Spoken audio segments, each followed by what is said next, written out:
Okay, good morning. I am calling to order this meeting of the House Committee on Children, Families, Finance, and Policy. Welcome to everybody. Folks watching online, there is our meeting materials are on our committee website, so please check that out. I'm going to have the clerk take the roll as usual to start us out. Ms. Khan, please. Chair Pinto. Present. Vice Chair Keeler. She's running a few minutes late.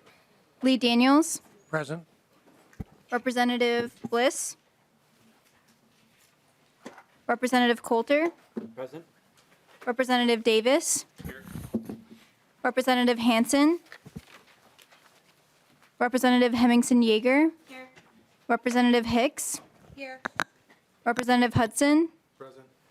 Representative Katiza-Watoon. Present. Representative Lee. Present. Representative Nelson. Present. Representative Pettis Vega. Representative Zalesnikar. Present. Quorum's present.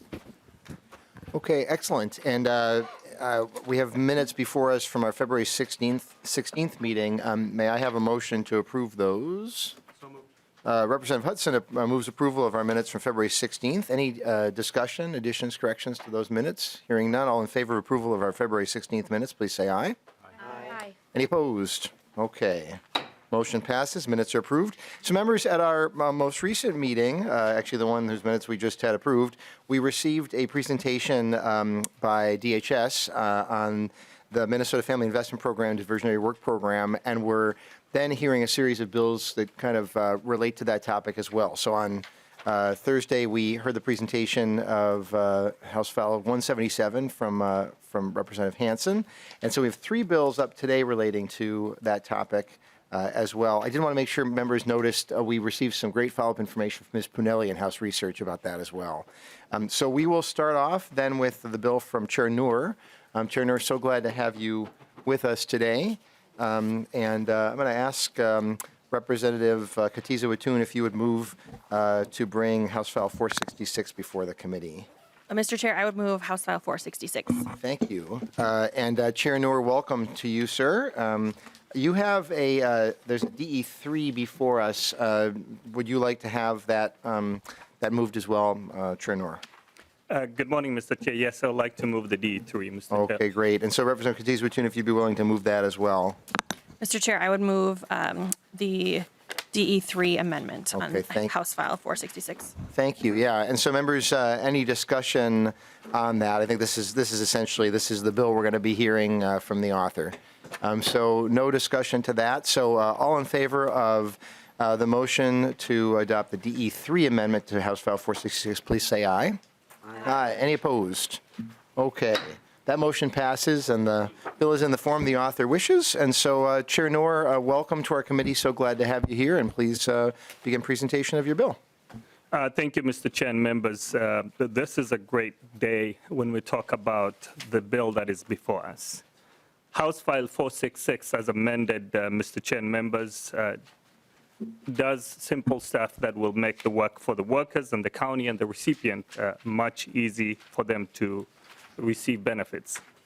Mr. Chair, this bill repeals the Diversionary Work Program, or known as DWP. 20 years ago, when this program was created as a parallel program with the MFIP program, Minnesota Family Investment Program, this was created to be a stopgap process for only 4 months so that we can provide intensive employment program for the individual. Guess what? After 20 years, there's nothing that has changed, meaning that most of the individuals who go through the DWP program will end up in MFIP in one way or the other within 12 months.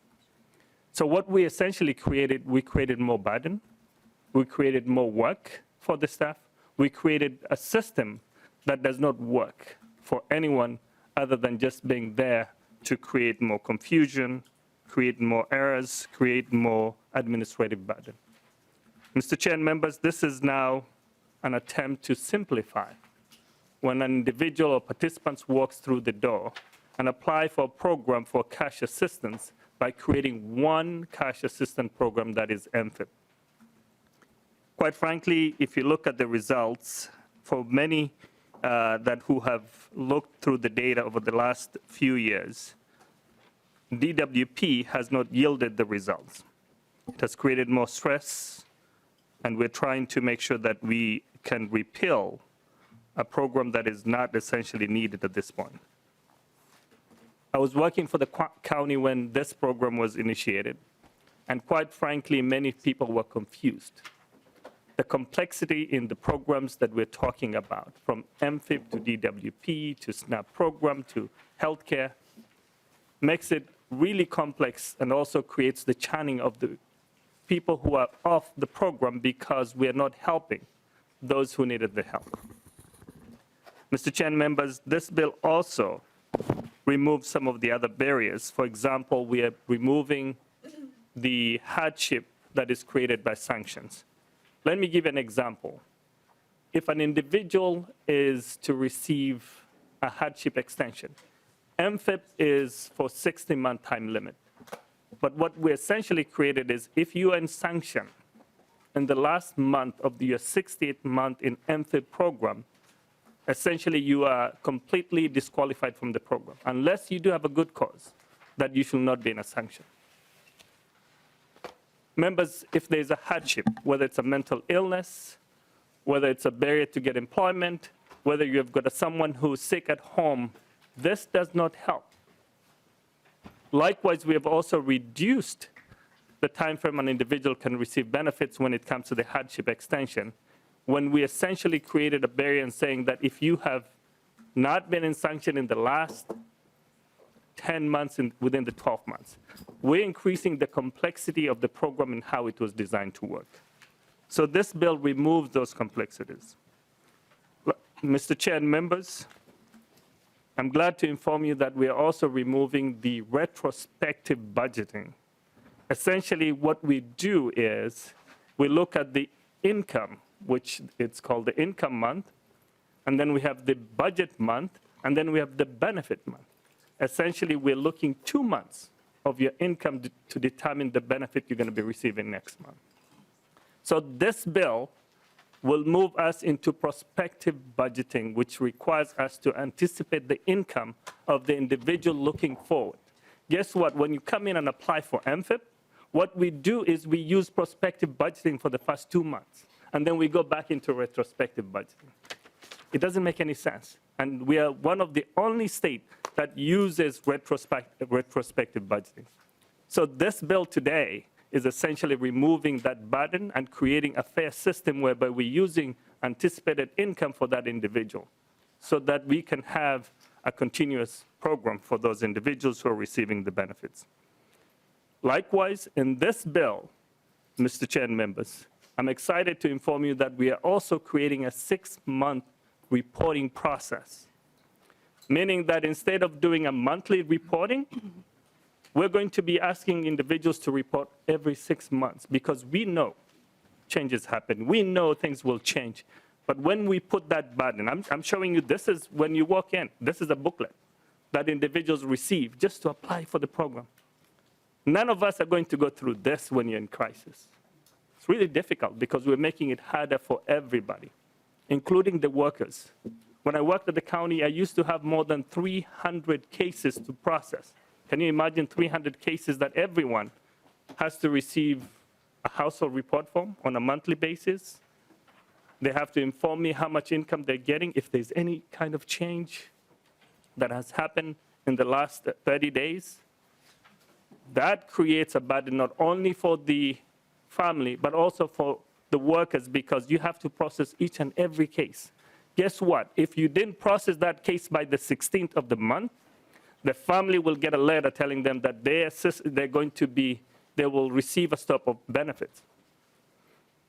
And most of the time, we have to go back and reinstate a case within 30 days to continue the benefits. We essentially created another hardship in that process. Today is a good day when we're creating a program that is more functional, more simplified, and also aligned with the other programs such as SNAP in terms of reporting and also healthcare to make sure that we've got a streamlined process so we can serve the participants in the program. It's a big bill, but with good ideas to move us forward. Mr. Chair, I have good testifiers with me who will help us go through the process. Thank you so much, Chair Noor. And before we do that, I'm going to ask House Research to confirm. I believe that everything in this bill is in the governor's budget, but perhaps a portion. And Ms. Pinelli, if you wouldn't mind just clarifying for us which portion of this is in the governor's budget, if you know. Mr. Chair, members, my understanding is the two pieces that are part of the governor's budget is the 6-month reporting and the prospective budgeting. Okay. Thank you so much, Ms. Pinelli. And then as I turn to testifiers, we're pretty tight on time, so I think you've all been told to limit your remarks to 2 minutes, and I'll be pretty strict about that. And so, Ms. Webster, we'll start with you. Please identify yourself and proceed. Thank you, Mr. Chair, members. My name is Jessica Webster. I'm a staff attorney with Legal Aid. I use she, her pronouns, and I've worked with the Minnesota Family Investment Program for about 16 years. I want to thank Chair Noor for bringing this bill, for this good day, and really for the wealth of expertise in MFIP that he brings to this legislation and to the conversation. So when I talk about MFIP, I remind people of two things. One, everyone accessing MFIP has children.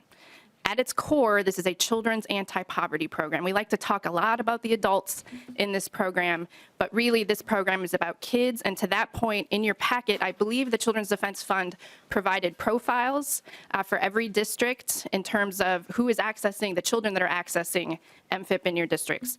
The second thing that maybe doesn't need to be stated today is that MFIP is one of the most arcane and complicated programs run by the state of Minnesota. Some of that complexity comes from federal laws and regs, but much of that unneeded complexity comes from decades of really well-intentioned state decision-making. Some states have a few pages of statutes. Minnesota has hundreds and hundreds of pages of statute in this program. And so when you want to make a little simplification, as you see in this amendment, it can lead to 49 pages. So it is a complex program. And to the bill, it's a really first important step in simplification. I sometimes talk about MFIP as a tangled ball of yarn, and we ask counties and parents to untangle this ball of yarn and knit something beautiful at the same time, and that's really difficult. So I really appreciate every effort to simplify where we can. Chair Noor already talked about the simplifications in this bill. I really see them in 3 buckets: the budgeting and reporting bucket, the DWP bucket, which I think the counties will talk about later, and then the sanctions and financial penalties bucket. That last bucket is the way that we sanction families right now. We have one of the steepest penalty schemes in the country. Some families face a $300 penalty when they make a mistake in the program. So this also addresses that. With that, we have other testifiers, and I will wrap up. Thank you, Mr. Chair. Thank you so much, Ms. Webster. Thanks for all of your work. And I suspect we may need you to answer questions, so please stick around. Yeah, Commissioner Lundy, come on up. And after you will be Alana Gravitz. But please, Commissioner, as you get settled in, once you do, please identify yourself and proceed with your testimony. Good morning, Chair and committee members. Thank you for having me today. My name is Jeff Lundy, representing District 1 at Hennepin County Board of Commissioners.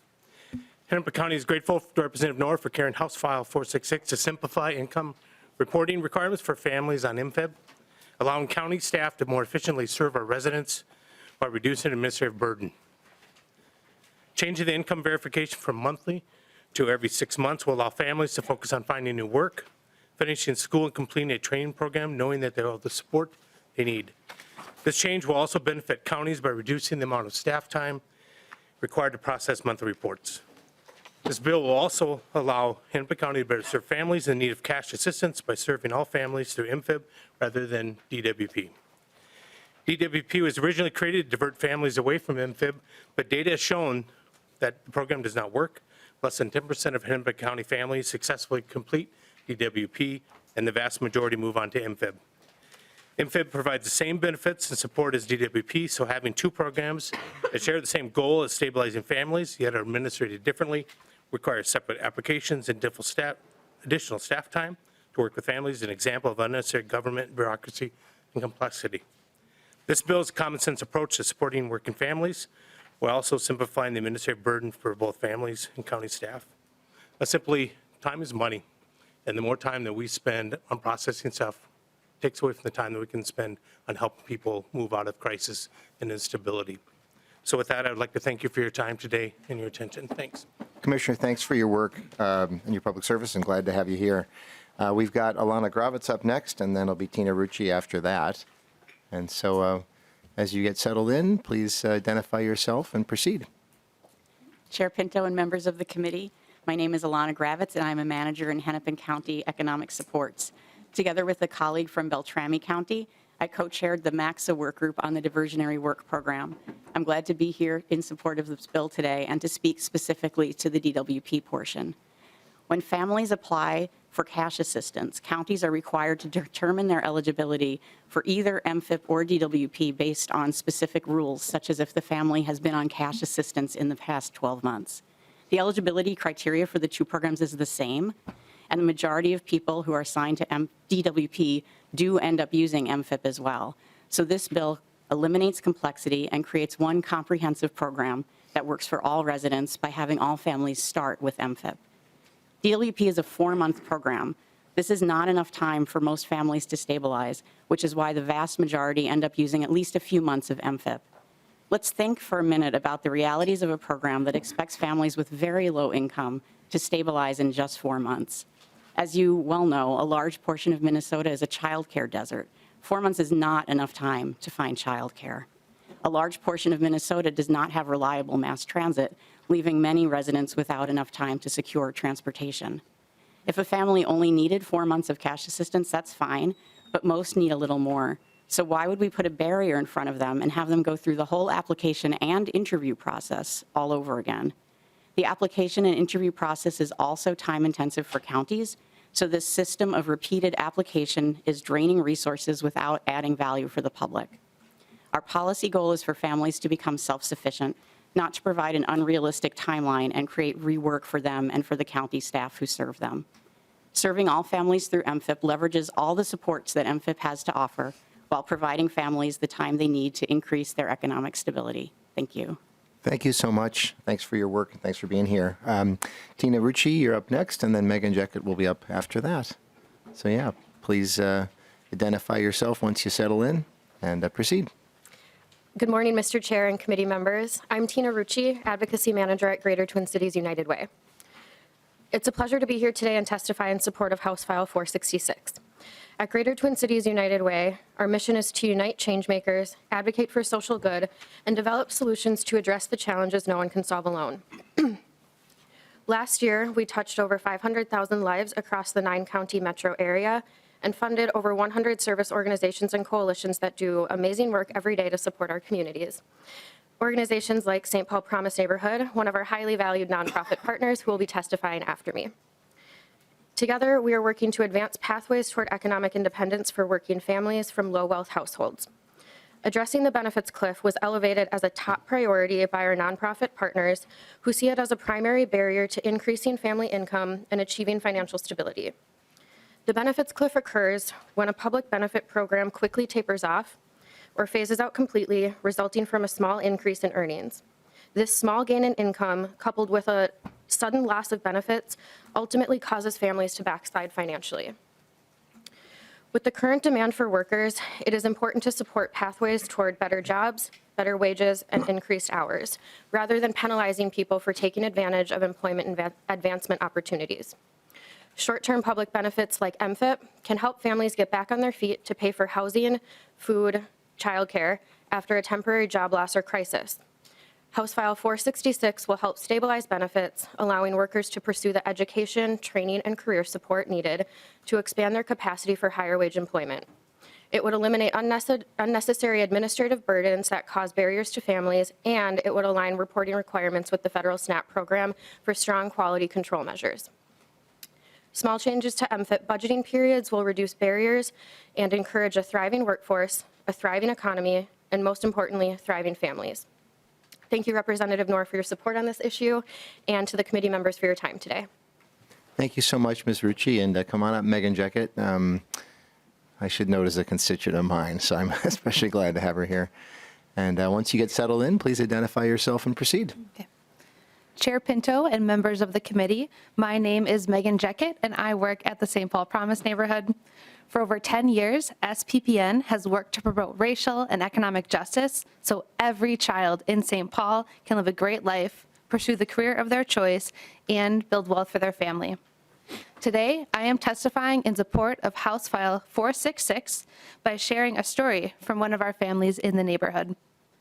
This parent recently participated in our 6-month People's Fellowship to learn financial literacy and chart a path to building wealth and assets for the future. This parent plans to attend Normandale Community College, pursue a degree in business administration, receive her realtor's license, and ultimately start her own business. She currently works at Amazon, but has recently had to cut back her hours to have time to move her education and career plans into action, all while still caring for her 3-year-old son. She's turned to MFIP for support, hoping the program will help her fill in the gaps to make ends meet as she works to build a better future for her family. Yet, her income and MFIP benefit have fluctuated through this life transition. The turmoil of being unable to predict her monthly income has been stressful and honestly quite disincentivizing. She is working to become more financially independent, yet feels penalized for doing so given the repercussions under the current system. Her story is one of many we hear from families working towards building a brighter future. Please consider House File 466 a strong foundation for families to climb higher. Thank you. Thank you so much, Ms. Jackett. Thanks for all of your work. Are there any members of the public who wish to testify on the bill? And I should note the plan is to lay it over today for possible inclusion in a budget bill. Okay, so then seeing none, then we'll move on to member discussion questions. Members, Representative Zalesnikar, we'll start with you. Thank you, Chair Pinto, and thank you, Representative Noor. I just had a question. I understand this bill, and I just have some questions surrounding the 24 operation settings, because there's many of them, and many workers are working in settings like that, like assisted livings and nursing homes. And so one of the things when I'm looking at this, I just have a question, and Chair Noor, or Representative Noor, you probably know the answer to this. But with MFIB, it's 60 months. Understand that. It's for the child care, and the worker is either looking for work or going to school, which makes great sense to me. I guess one of the questions I'm wondering is how do we, it says in here on one of the pages that employers, it talks about employers verifying employment, like reasons that delays have happened for counties because the employer didn't verify employment, and I can understand that too. With the employer verification, beyond that first step of I'm an employer, you're an employer, this person works for me, and that you submit the paperwork, what systems are in place to let the county agency know what the payroll's been, or the call-ins, call-outs? We call them call-ins, call-outs, and 24-hour break. It doesn't matter if it's for PTO or it could be FML, it could be anything, but to allow the county to know what the person is on for payroll. Is there can you explain to me the system we have that tracks that? Chair Noor. Thank you, Mr. Chair. Representative Zalesnikar. For anyone who's receiving MFIP, they're required to produce their pay stub, the copy of their pay stub, so that the worker can actually process that. So that's why I said we have to look back retrospectively on that income. There isn't any system at this point that can actually track every employer so that the system can update that information. But likewise, I think we do have periodic systems that are created for when employers report to deed, that information is shared, so that information is also passed to the worker so they can see if there's any discrepancy in place. Likewise, I think I do have another bill that will also simplify using the work number in order to verify employment information for those who are participating through that process. Thank you, Representative Noor. And I would support that. I think a number makes more sense, like we do medical record numbers and we do tracking, numbers to know so that we can help a person. Because one of the concerns I've had, and I've shared it at other committees, is that as we increase benefits, regardless of what system it is, and we have to fill shifts, this, for the group of workers that are on MFIB, they are not picking up shifts. So if they only can work 2 shifts a pay period or a week, that's 2 shifts. And so as we've increased the wages, we are capped at an amount of money. And so, I totally support, the program. I want to make sure we have a pathway to full independence for a person to reach their highest potential as fast as possible. And with the number of nursing homes and assisted livings that have shifts open, I mean, we have so much employment opportunity for people, for pathways for teaching and nursing, and the list goes on and on. I want to make sure people aren't penalized, that we have an opportunity for them to meaningfully save some money and then get a pathway back to full independence, because I don't want them to be penalized where that's not going to happen, because we're going to have facilities close because many of the workers are on Representative, could I ask you to if you can focus on getting to a question or Is that part being addressed as far as the number of shifts an employee can actually work to be eligible as we've increased raises? Okay. Chair Noor, or thank you, Representative Zaleskar. Chair Noor. Thank you, Mr. Chair. I think the 6 months reporting will simplify the process so there's no burden to the workers so they can focus on their employment. The intent of MFIP is for self-sufficiency. And we understand that many individuals just use a couple of months within 12 months. So this is a great initiative to make sure that there's no burden on the worker, and also there's no burden on the families so that they can focus on the employment and become more self-sufficient. Representative Zaleskar, final question? No, thank you very much. Thank you. Representative Hanson, up next. Thank you, Chair, and thank you, Chair Noor, for bringing this bill forward. We've talked a lot about how do we help our workforce right now, and this is one of the ways. The folks that are providing these services at the counties have so much on their plate with so much extra paperwork, and so I can just hear all my friends so excited about 6-month renewals right now, and so I just wanted to express my gratitude for that, and for really thinking about the changes we need to make holistically, that it isn't just one solution, that all of us are bringing forward bills that are going to make such a huge impact for kids and families. So thank you, Chair Noor. Representative Hicks, you're up next. Thank you, Chair. So I will be really brief. Thank you, Chair Noor, for bringing this. I do want to just say, I hear all the time that these benefits punish people for picking up shifts and they punish people for working, and it's simply not true. They showed us the chart that shows the difference. What is true, however, is that workers don't understand how their benefits interact with work. Bridge to Benefits is a wonderful program that many of our workers work through with folks to help them understand, but it is complicated. We have sat in this room and listened to all of those presentations, and you all heard how complicated it is. And so it's not that we punish people for working. These programs actually don't. You can continue to earn your INFIP up to a much higher amount than the cash benefit you're getting. You can keep your child care assistance up to a much higher amount.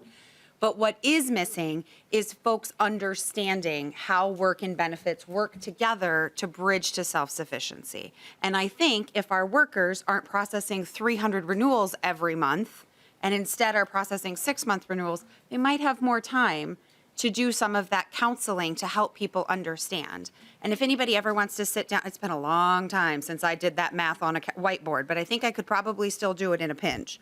And I'm happy to show people how to do it. But we have to educate folks about the bridge to benefits and how we work towards self-sufficiency so that they are empowered to make those decisions. Thank you. Thank you, Representative Hicks. Representative Hudson. Yeah. Thank you, Mr. Chair. Just a quick question. Can you give me a thumbnail sketch of how the prospective budgeting works? Like, what does that look like? Obviously, looking back, you're going to be looking at payroll. You're going to be looking at pay stubs. Is it just a guess of what's going to happen in the future? Is there any checking to see if the prospective budget was accurate after the fact? Chair Noor or testifier.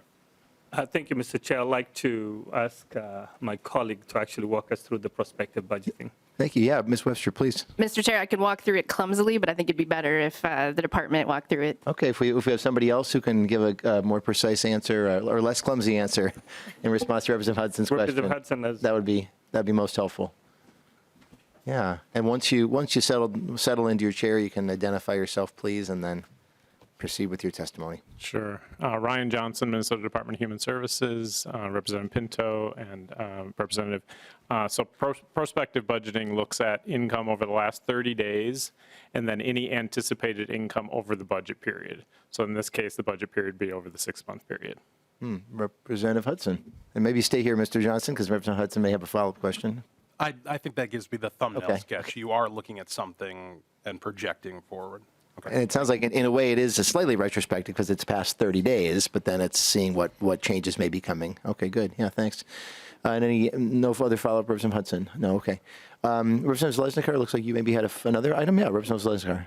No, I appreciate the information today because and to Representative Higgs, it may be that there's a gap of understanding. I don't know where it comes from. I only raise my questions, because I've had many workers say, especially through COVID, we want to work more shifts, but their perspective was they're losing everything. So I don't know where that's coming from. I'm all for eliminating some red tape to allow the county to be more efficient. I think the more efficient we are is going to help everybody be able to have a pathway back to independence and understand it. So thank you for your efforts to do that. Sounds like maybe a rich conversation outside of committee about some of those topics. Thank you, Mr. Johnson. And so going to Lee Daniels as usual for comment or question. Lee Daniels. Thank you, Chair Pinto. Well, my colleagues again have made some really good points. We kind of support the idea. Personally, I'm just not sure how this is going to incentivize people to be self-sufficient. I know there's guardrails and there's problems with, like Representative Zalesnikar said, on how many hours they can work. And it's a long program. It's I believe it was 60 months total. So I've been working for a long time on welfare reform, and I think I've got an idea that might help smoothen all this out and get people working faster with a scalable payment plan for your insurance and such, and daycare if needed. But I do support the premise, and I think we had a pretty good discussion today, and I look forward to further conversations on this idea. Thank you, Lee Daniels. And I should note for members, you'll note there's not a fiscal note at this time. That's going to be coming after the budget forecast, and then the bill is being laid over. And so by the time we're making our budgetary decisions, we'll have a sense of that. Mr. Berg, is there anything that I'm missing in what I just said? Nope. Good. I'm all right. Mr. Berg is endorsing that. And so we'll go to the bill's author. And I should note how lucky we are to have the expertise of Chair Noor here. And perhaps, Chair Noor, if you're willing, you could also comment a little bit on Lee Daniels' point about saying, not sure how this does get to self-sufficiency. But Chair Noor, please. Thank you, Mr. Chair, and members for the conversation. This bill actually essentially creates simplification, and it also removes the burden, including the 6 months reporting, whereby it serves the purpose of making sure that the individual who's seeking help, this is particularly families with children. Majority of the participants in the program are young children. So this is supporting families so that we can end that deep poverty. When we create these burdens for the workers, when we create these burdens for the individuals who are in crisis, we are not serving the purpose of the cash assistance program or any program that we administer. Mr. Chair and members, I think this is a great bill that is going to solve a lot of problems, not only for the counties, but for the state, and also reduces the burden in how we administer those programs. I'll ask for your support in the end. Thank you so much, Mr. Chairman. Thank you, Chair Noor. Thanks for bringing it to us. And with that, the Chair lays over House File 466 for possible inclusion in a budget bill. And again, grateful to have you here, Chair Noor, and thanks to the testifiers, both for your testimony today and to each of you for your work on behalf of the community. So calling up Representative Hanson then for House File 1478. And Representative Hanson moves House File 1478 to bring that before the committee. And again, members, a similar situation that there's a fiscal note on this bill is going to come a little bit later, but this is being laid over for possible inclusion, and so we'll get a chance to address that. And Representative Hanson, you do have an author's amendment, the A1. Do you want to move that at this time? Yes, please, Chair. I would like to move that amendment. It just gets my bill into the form that I would like and makes sure that this bill aligns with the governor's budget. Excellent. Good. And so discussion to the A1. So the motion is to approve the A1 author's amendment. Discussion of that. Hearing none. All in favor of approval of the A1 amendment, please say aye. Aye. Any opposed? Okay, so House File 1478 is amended with the A1 then. That motion passes. And Representative Hanson, please present your bill. Thank you, Chair, and thank you, committee members. The bill before you today is House File 1478, and it is to modify the Family Assets for Independence in Minnesota program, also known as FAME. It will increase the match savings amount, allow tribal nations to administer the program, expands access to financial counseling. Nationwide, nearly 90 million people live at or below 200% of the federal poverty level. In 2021, nearly 22% of Minnesotans lived on this income. That means that about 1.3 million people in our state make less than $60,000 a year for a family of four, or less than $29,000 a year for a single person. To make that a little bit more relatable math, that's nearly the entire population of our top 10 largest cities and suburbs in Minnesota.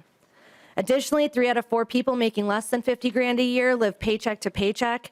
And that rate of poverty worsens in communities of color due to generations of oppression, discrimination, and vitriolic political rhetoric around the race-class experiences in our state. And let us not forget who's most directly impacted by poverty: children. It impacts brain structure by altering the white to gray matter ratios, and access to financial stability is a key social determinant of lifelong health outcomes.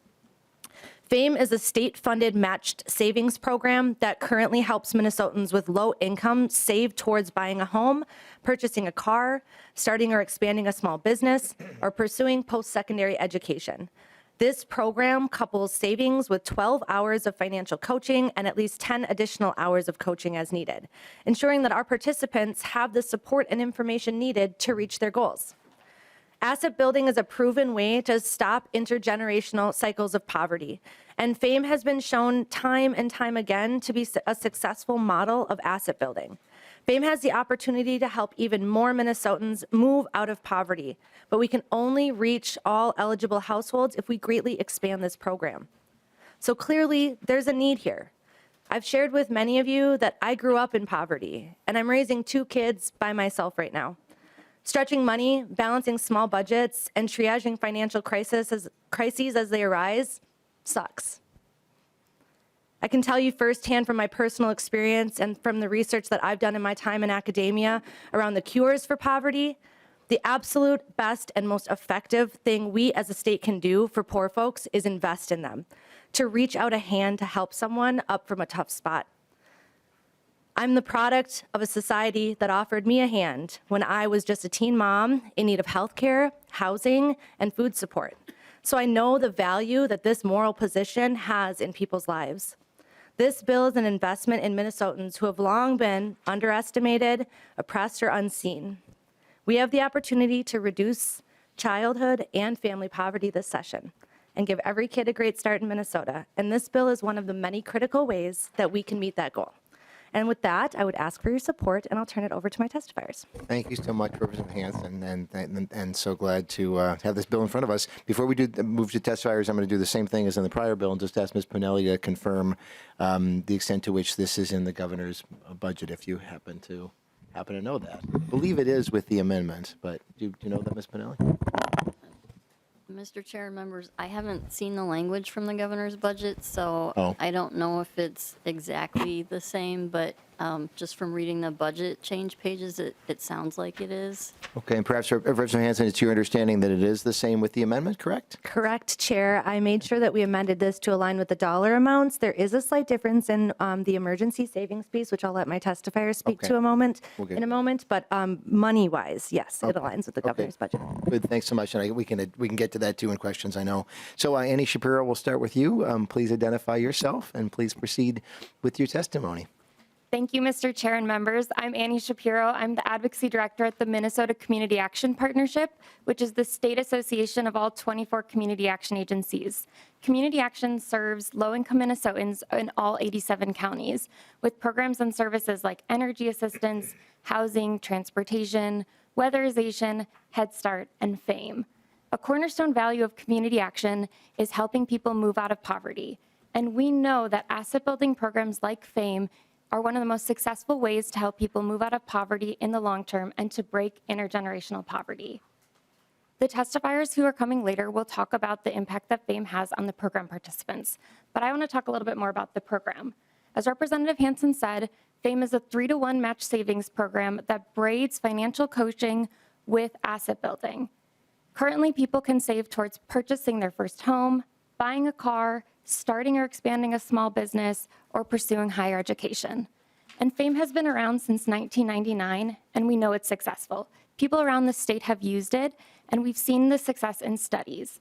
94% of the people who choose to save towards homeownership have increased economic well-being after 4 years, either due to the retained home value or due to selling their home for a net gain. And there's studies like that for all of the eligible usage. But I think maybe even more importantly is that FAME participants report significantly higher understanding of financial management and budgeting, and significantly decreased utilization of public assistance programs after using the program as compared to before. We know FAME works, but currently the program only reaches about 40 people across the state per year at its current funding level. HF 1478 would greatly expand the program, allowing us to reach the hundreds of Minnesotans who could use the program across the state each year. I urge you to support this bill because we know FAME works, and it can and should be a tool that we can use to reduce poverty, but it can only be that tool if we actually expand it to meet the needs across the state. Thank you for your time, and I'm happy to answer questions about the emergency savings piece after. Oh, that'd be great. Thank you. And actually, before we move on, I just want to confirm, you said the program currently serves 40 Minnesotans per year? Yes, Mr. Chair. Okay. I mean, we will want to explore that, I think, a little more. I will want to. We get to the discussion portion. But thank you so much. Roxanne Amanduriz, I'm not sure if I'm saying your last name correctly, probably not, but if you can come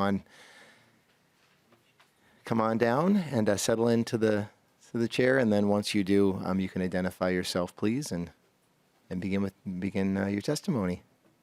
Hi. So nervous. Oh, no, you're all good. No problem. No problem. Yeah. So just if you can identify yourself, say your name, and to proceed with your testimony. No problem. Right. Well, thank you, Mr. Chair. Hi. Thank you, Mr. Chair, for having me. My name is Roxanne Armendariz, and I work for Neighborhood Development Alliance, a nonprofit best known as NIDA. I have been working there for 20 years, and as a nonprofit, we wear many hats. And being a FAME coach is one of those hats that I enjoy the most, because that's where I get to have the most fun at my job. And it's because the things that Annie mentioned and you mentioned, we get to work with families and engage them in saving, and then we get to work with them in teaching financial literacy, which is a great workshop where I get to have fun and engage people into saving and investing, and then we get to do one-on-one coaching, and that changes the mentality of our participant, that they can save, that they can invest, that they can open investment account, and it just makes me happy. And they're explaining, that they can purchase a house or they can purchase a car, but it's a little bit more of that. I recently had a mom that was taking the bus to go to work back and forth. It takes her so long to take the bus and commute. And by purchasing a car, she was able to reduce the time and spend more time with her kids. I had a mom that came from an emergency shelter to live in learning how to be on her own. And we started working with her in 2018. And in February 10, she was finally able to purchase a home by just doing the coaching. She went through the financial literacy workshop twice. And it's just not just when we finish with the workshop and they reach their goal, that's great. But it's just they come back because they want to keep on working on their finances. And they bring their kids, they bring their kids to our classes and they teach them, talk to them. And so that's why I love FAME. And the fact that Minnesota has such a great program, and we tell our residents that as a state, we care about building wealth.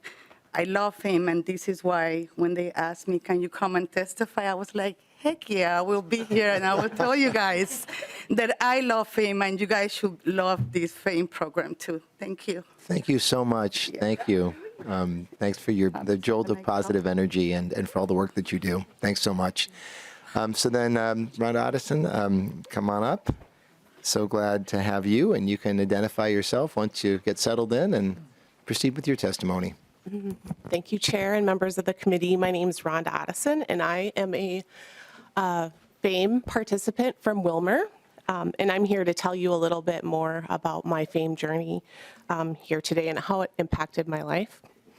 When I began FAME in 2004, I was living paycheck to paycheck as a single parent of 2 young daughters.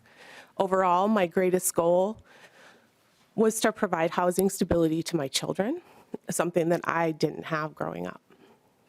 An acquaintance shared the information about the FAME program, and upon hearing that I could save $40 and get a $160 match, that just seemed like a really great deal. I was in. I determined that my goals would be to finish my bachelor's degree and to purchase my first home.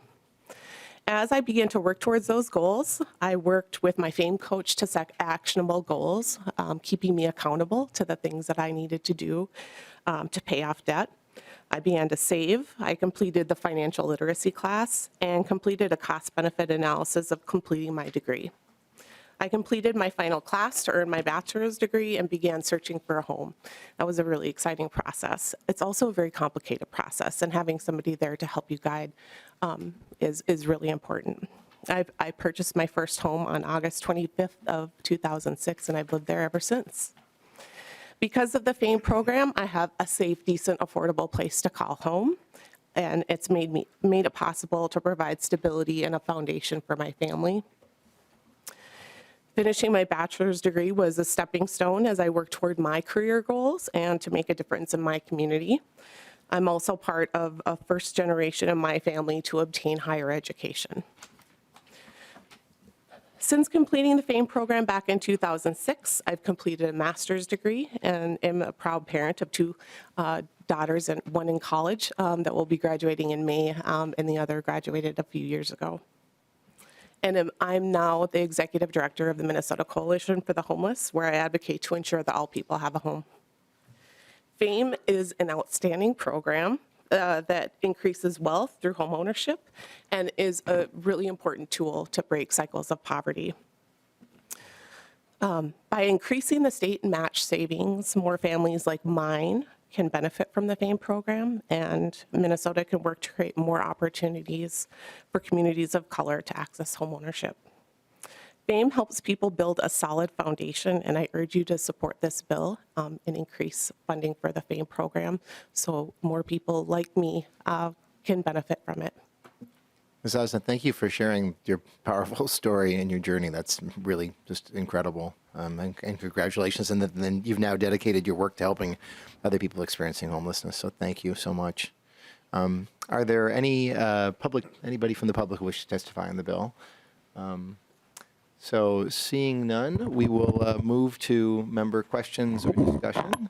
If anybody, Representative Hicks, we'll call on you first. Thank you, Chair, and I'll be really brief. No problem. But we have a great personal experience with FAME. Our PCA, who actually ended up being our babysitter, who is a person with autism, used the FAME program to purchase her first home.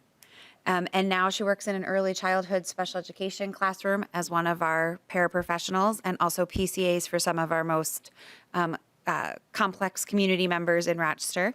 And she's able to keep that home. And as rent prices have, risen, she said to me just the other day when I was checking in with her that she's so grateful that she has her little 2-bedroom home because she wouldn't be able to afford rent with the cost of rent in our community now, but she can afford her little 2-bedroom home. And so this program was so helpful for her. And when we talk about the importance of giving people the confidence to be independent, right? This is one of the ways that we can do that. So I'm so grateful for you for bringing this and giving it these much needed updates. Thank you, Representative Hanson. Thank you, Representative Hicks. I'll maybe ask my following up. We'll go to Representative Nelson, and then I'll ask my question. Representative Nelson, go to you.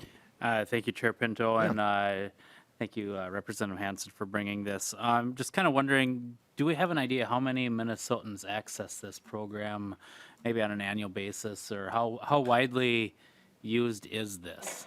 That kind of connects to my questions, Representative Nelson. So yeah, Representative Hanson, or if you want to call on somebody to answer that a little more. Chair Pinto, I will fill the time while my testifier walks to the Okay. table here, of course, because Yep, I'm always sure. kind of doing that. But I do have a handout that I'd be happy to send around. I don't think it made it into Please. the committee documents, but I can hand that out. That it gives some more information about the purpose, the description, eligibility, delivery. This helped me learn a lot about the program. And when I was reading this, I was like, man, this would have been really helpful when I had a baby at 17 years old. So, but I'll hand it over to my testifier to give you the actual specifics. And please do make sure to send that around to us. Yeah, but Ms. Shapiro, if you could answer Representative Nelson's question.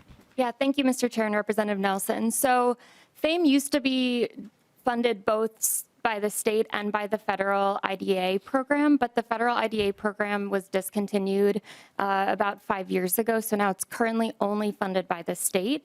And so because it's funded at $325,000 annually by the state, that's why it can only serve about 40 and some change people each year, because the state match savings is currently set at 6,000. So 6,000 times 40 is 240,000, and then a few others plus some funding for financial coaching. So it used to be a lot more, and that's why we want to expand it, because once the federal funds went away, now it's only state funds, and they're fairly minimal.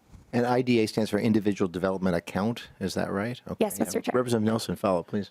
Okay, yeah, and I, thank you for that clarification on the answer, because I think it's, encouraging savings, and I think especially the coaching and the building the plan is so. That may be that may be some of the biggest parts of it, is helping build the plan of how do you save, and having a plan and a goal and where you want to head to, because if the old saying is, if you fail to plan, or got to get it right before I say it here. But if you Fail to plan, you plan to fail? Fail yes, to- there you go. to fail.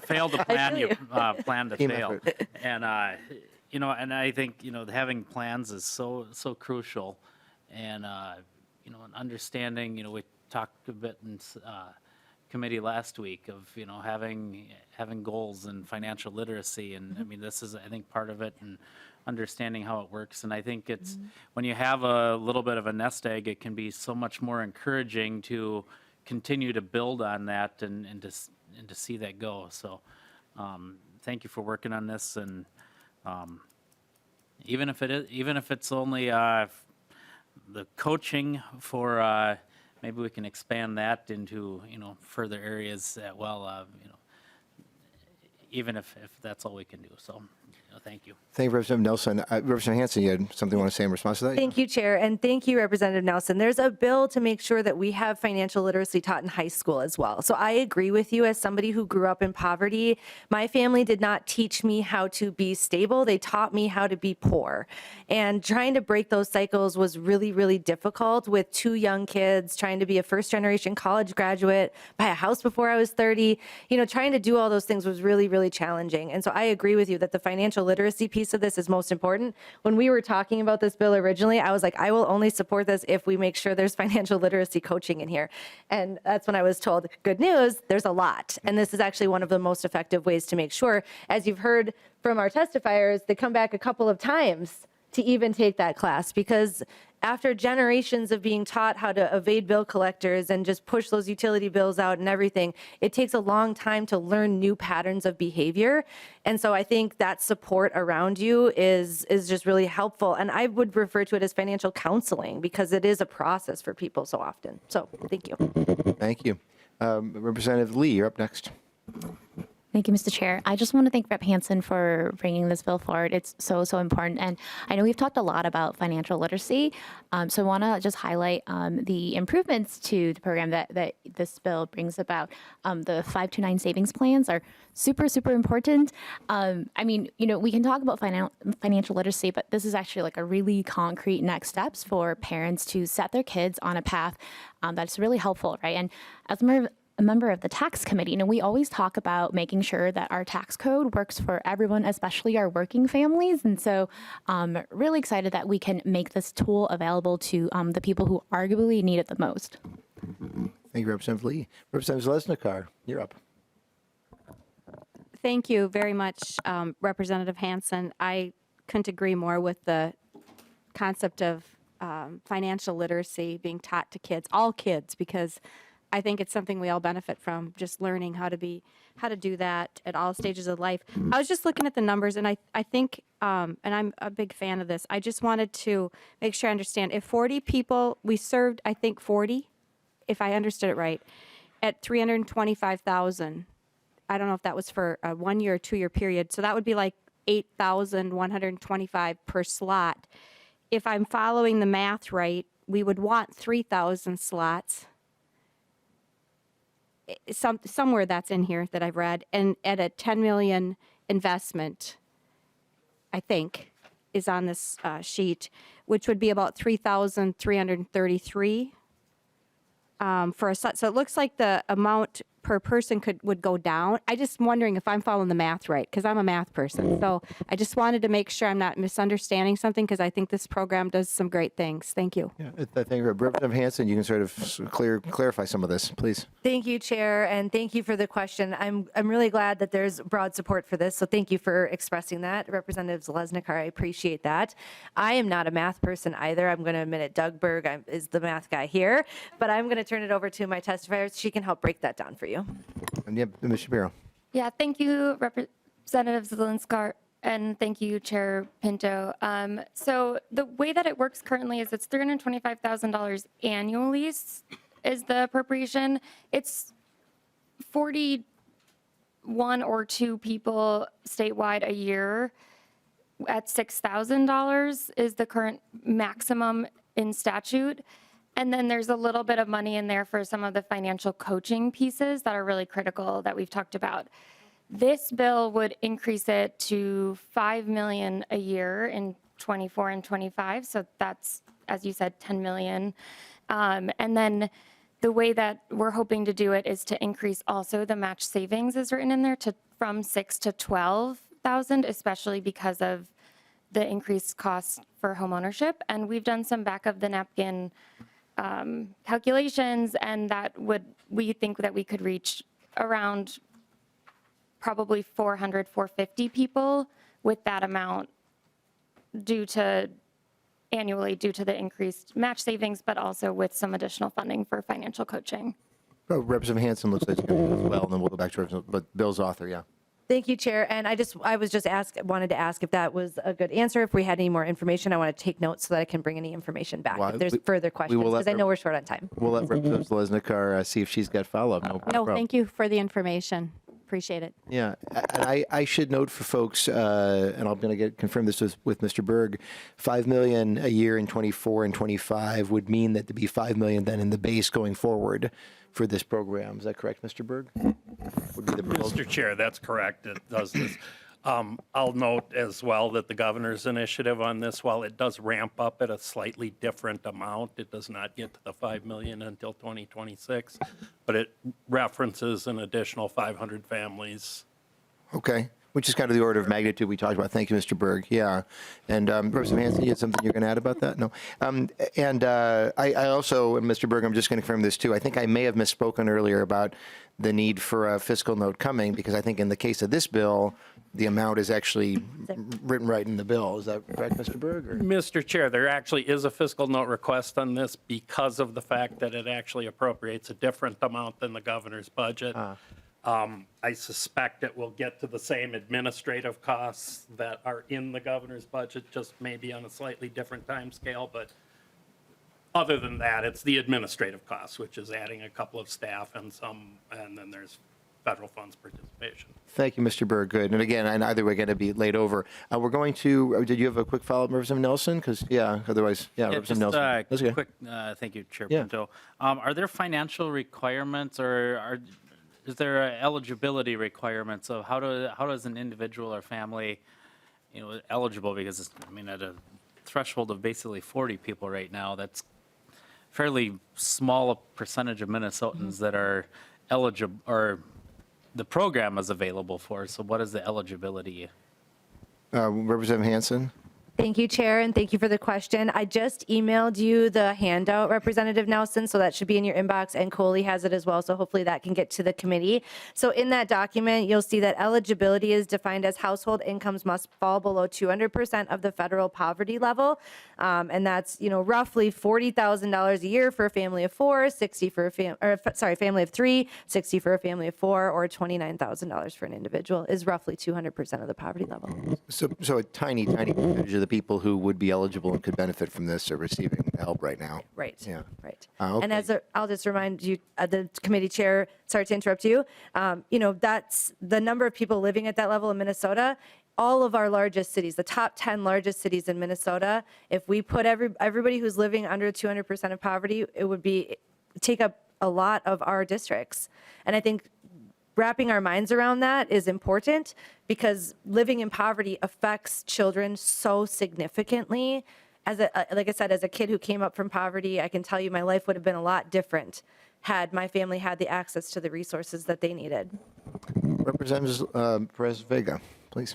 Thank you, Mr. Chair. I just want to say thanks to Representative Hanson. This is a program that does work. Many of my constituents that I spoke with on my campaign trail are members of these programs, have had the opportunity.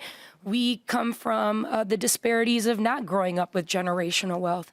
And this creates an opportunity for families to teach their children while they're learning together, how to grow together and how to build equity within their housing.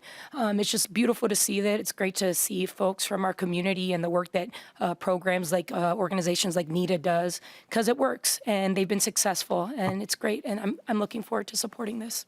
Thank you. Thanks so much, Representative Perez-Vega. Anything else from anybody? Not seeing any discussion, so we're going to go to the bill's author, Representative Hanson, to close us out. Thank you, Chair Pinto, and thank you, members, for such a good discussion today. There's a lot of conversations we have in our committees that can be hard to have, but I think investing in people, giving people a hand, that's a Minnesota value. We know that when people are struggling, that it's in our culture, it's in our values to reach back. And so I just want to thank you all for reaching back. We're all in very privileged positions to be here and make decisions on behalf of Minnesotans who really need us to be serious and think hard about this. So I appreciate the compassion. Thank you, Representative Hanson. So with that, the chair lays over House File 238, House File 1478 as amended. Thank you so much, and thanks to your testifiers for all of their work. I may have misspoken before. The House File 466 was laid over as amended, of course, as well. Representative Hanson, I'm actually going to call you up here because the final bill on our agenda is mine. I ask Representative Hanson to chair.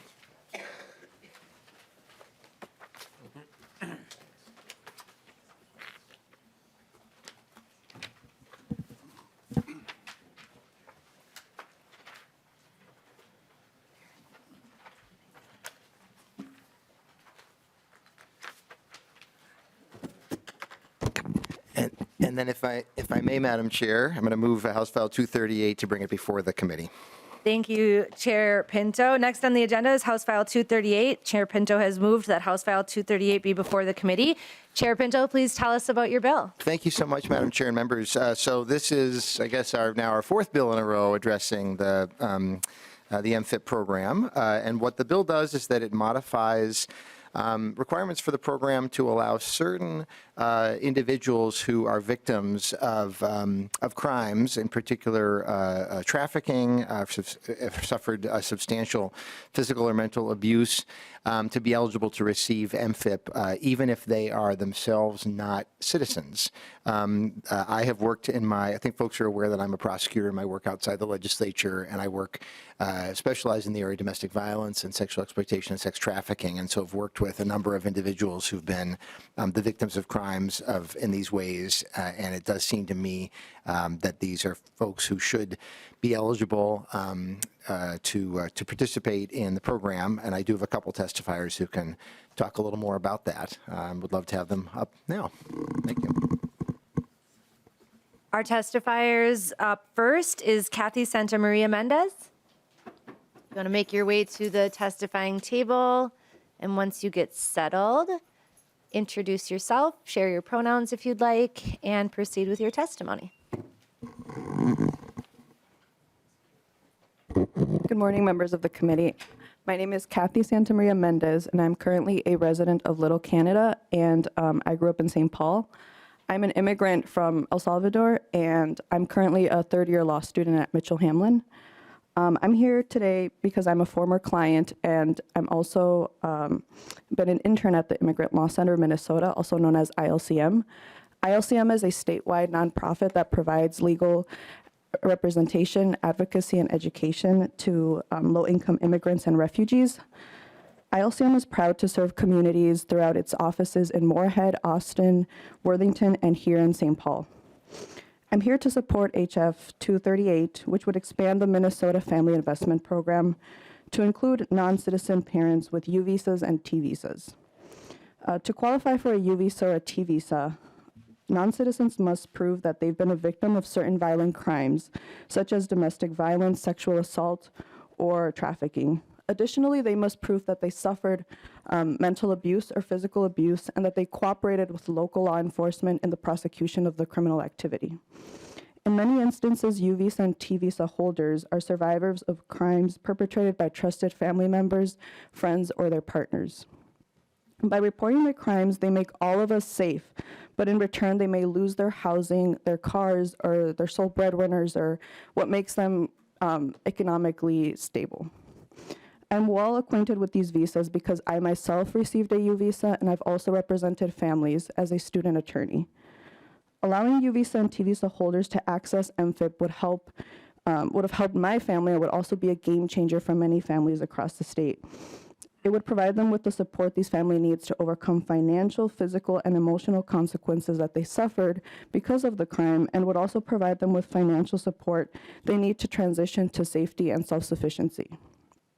We urge the passage of HF 238 to allow U visa and T visa holders to be eligible for the Minnesota Family Investment Program to support them and their families to rebuild their family lives and to navigate the trauma and the consequences because of the crime that they faced. Thank you so much. Thank you for your testimony, and thanks for being here to share about the need for this. Our next testifier is Jessica Webster, staff attorney with Legal Aid. Feel free to introduce yourself, share your pronouns if you'd like, and proceed with your testimony. Thank you, Madam Chair, members of the committee. My name is Jessica Webster. I'm a staff attorney with Legal Aid. I use she, her pronouns. I work with the Minnesota Family Investment Program, and I am in strong support of this bill. I want to thank Chair Pinto for bringing it. Legal Aid really sees this as more of a technical bill. It feels like if you look at actually the bill and Section 1, Subdivision 1, to be eligible for MFIP, we talk about who is eligible, and non-citizens legally residing in the United States are eligible for the Minnesota Family Investment Program. So the folks that we're talking about today, both parents and children with U visas and T visas, should be eligible for this program, and it feels like a technical oversight of sorts, and maybe we can stand for questions on that, but I just support the bill very strongly. Thank you for the opportunity to testify. Thank you for your testimony. Is there anyone here that would like to offer public testimony on the bill? We have one person making their way up. So once you get settled, please introduce yourself, share your name, your pronouns if you'd like, and proceed with your testimony. My name is Dr. Bruce Corey. If you don't mind, Chair, I just want to comment on the 3 bills that happened. I'm an economist. You might recognize me. I sent an email to all of you on the ethnic economy in each of your districts. What I hope that you can achieve this session is resolve the issue around the benefits cliff. And all these bills are addressing that because in a pathway to financial independence, it's so important that we take that out of the way so people can get the jobs. And that's all I have to say. I really appreciate that, and I appreciate your leadership. Thank you for sharing that. That's really kind of you. And thanks for joining us today for all of our bills and providing all of us with that important information about our districts. Are there any others who would like to testify on this bill from the public? Seeing none, we'll turn it over to member questions. Representative Hudson. Thank you, Madam Chair. Since we have the time, I'll ask just kind of a nerdy question. Please do.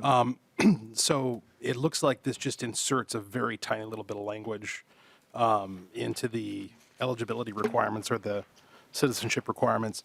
I'm curious because I'm looking at the U.S. Code. Can you explain how this achieves what you're trying to do? Like how does referencing these definitions actually accomplish the potential of the goal or the stated goal of the bill? I'll let you do it, sure. Madam Chair, Representative Hudson, thank you for the question. So I think you're referencing line 2.7 where we cite United States Code 1101. Is that correct? So as you'll see, that cites 1101 and it keeps intact A through S, 1101, A15, A through S, not T and U, and keeps V. And so, one of the reasons that we're taking out, there's a few reasons to take out T and U visas. So we're talking about U visas victims of crime, T visas victims of trafficking. So these folks are residing legally and are actually, if they're later looking at a pathway to, or hopefully getting a pathway to citizenship in the United States, they're not penalized for accessing cash assistance. So that's why we're focused on those two groups for now. And doing it in this way was something that we received technical assistance from immigration experts at the department. Any follow-up, Representative Hudson? No, thank you. That correction made me realize that I was thinking in inverted terms about how this functions. So thank you. Thank you. Any other questions? Representative Lee. Thank you, Madam Chair. I actually was going to ask the same question to Ms. Jessica Weber to just explain why it's important to have this technical fix. But I don't know if she wanted to expound on that because you do get penalized from using public funds when you want to be on that path towards citizenship. Thank you. And Jessica, go ahead. Madam Chair and Representative, I think one of the things you're talking about is public charge. And so the United States government, when looking at, and I play an immigration lawyer on TV, we have experts here who can talk in much more depth about public charge. But essentially, the United States government does not want to see that folks can't support themselves or be self-sufficient, but there are a lot of ways that we look at those applications and look at how what the background is for folks. And we don't want to penalize people who are working with the United States, have been victims of crimes and are working with the government. And so that's one of the reasons that TNU visas are not considered part of a public charge inadmissibility criteria. Thank you for that. Do you have any follow-up, Representative Lee? I just wanted to say, and that's a really good public safety thing too, because we want people to feel safe and, to collaborate with law enforcement when it's important because, we don't want traffickers, continuing to operate the way they do. So thank you. Thank you. And next up is Representative Hicks. Thank you, Chair. This is probably I may have this question completely confused, but maybe it's already covered. Are children on SIJIS visas who are victims of abuse by their parents, are they eligible for MFIP now? And does this help them at all? Or is that something we haven't addressed yet? I'll turn it over to Jessica. Madam Chair, I'm quickly out of my depth on that. Anybody who does know? Immigrant Law You Center? do? I know. Okay, come on up. Looks like we have somebody making their way to the table. Once you get settled, just feel free to introduce yourself, answer to the extent you can, and proceed. Madam Chair, Representative Hicks, my name is Vina Iyer, and I'm the Executive Director of the Immigrant Law Center of Minnesota. And unfortunately, I'm playing an immigration lawyer on TV today, too, in the sense that I don't know the answer to that specific question. However, I am happy to get that answer for you, Representative, and then get the answer to both yourself and to Representative Pinto. Thank you so much. I have big feelings about children who have been abused by their parents and removed by their parents and are now under SIJIS status. And I want to make sure we protect them in the same way that we protect children who've been trafficked. Thank you, Representative Hicks. Any other questions from members? Seeing none, I'll turn it back over to you, Chair Pinto, for a closing statement. Yeah, thank you, Madam Chair. And I do want to highlight what Representative Lee had to say about this being a public safety issue kind of at base. I've completed a number of U visa applications for folks who really their their cooperation, participation in a trial of an abuser or a trafficker has been absolutely critical. There was a article in the Star Tribune this weekend, column about a Ramsey County deputy who is Somali Minnesotan and was just talking about his experience joining law enforcement and the importance of building up connections between the law enforcement community, and saying that in his community of his birth, often people would not report crimes because of concerns about being able to trust government, et cetera, and trust law enforcement. And it's just so critical that we have these visa programs. And once we do, we really want to make sure that, as Webster said, really that this is a technical fix to say if somebody is legally residing in the U.S. who would otherwise be able to access MFIP, that they be able to, and certainly somebody who's been abused and a victim of crime in this way, we want to make sure that they do. So I appreciate the conversation, and we'll look forward to having this included, I would certainly hope, in our budget bill later. So thank you, Madam Chair. Thank you, Chair Pinto. And Chair Pinto moves that HF 238 be laid over for possible inclusion. And with that, it will be laid over for possible inclusion. And with no other agenda item. I'll have, go ahead. if it's okay, Madam Chair. Yeah, just of course, to wrap Chair Pinto. Thank you so much. Just to wrap us up, everybody. I was just going to note how grateful I am to folks for keeping us on track. We had a couple prior hearings where we'd had to drop a couple of things. Now, of course, we're ending a little bit early. We have quite, Ms. Colburn, our CA, and I have quite a list of bills that we're going to be trying to make our way through. So really appreciate members keeping an eye on things and the clock. We are scheduled currently still to hear 4 child protection bills on Thursday. The plan is to lay them over as well. We're going to have to see how the snow cooperates with that. But I'll ask members of both sides of the aisle to just keep in touch, both about that hearing and about any bills you have moving. And thank you for the conversation today. And thank you again, Madam Chair. Thank you, Chair Pinto. Thank you, members. We are adjourned.